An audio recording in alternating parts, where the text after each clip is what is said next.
ប្រាំងរាំងដីប្រេះក្រហា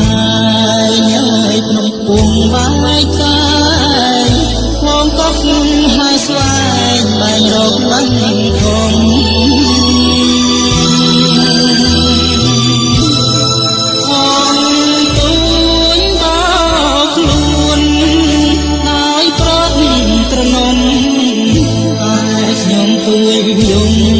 ធំព្រាត់ប្រាំ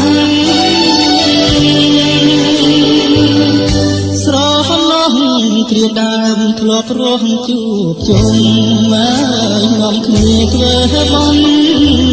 ស្ដាប់លោកសូត្រមន្តក៏សាងសិលទានសំសំមានផលទុំធ្វើជាស្ពានតាមដំបូលមានព្រះពុទ្ធអាវាតស្ដាយអើយសែនស្ដាយស្ដាយកាយត្រូវឆ្លៀត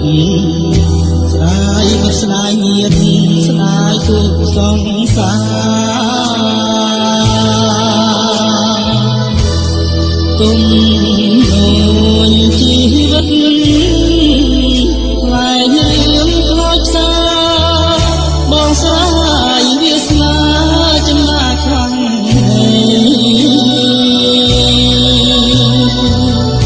អ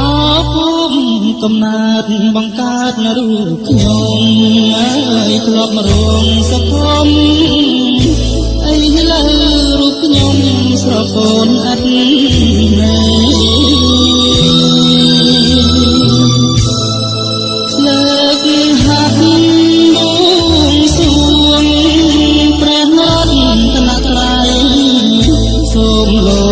ប្រណីជួយដង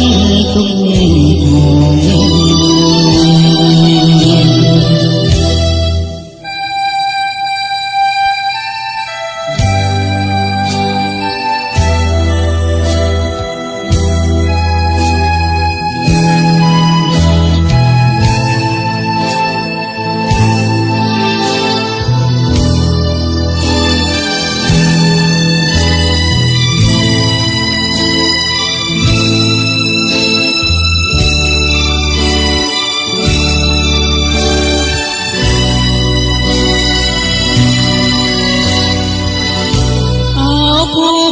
កំណើតបង្កើតរូបខ្ញុំហើយធ្លាប់រស់សុខំ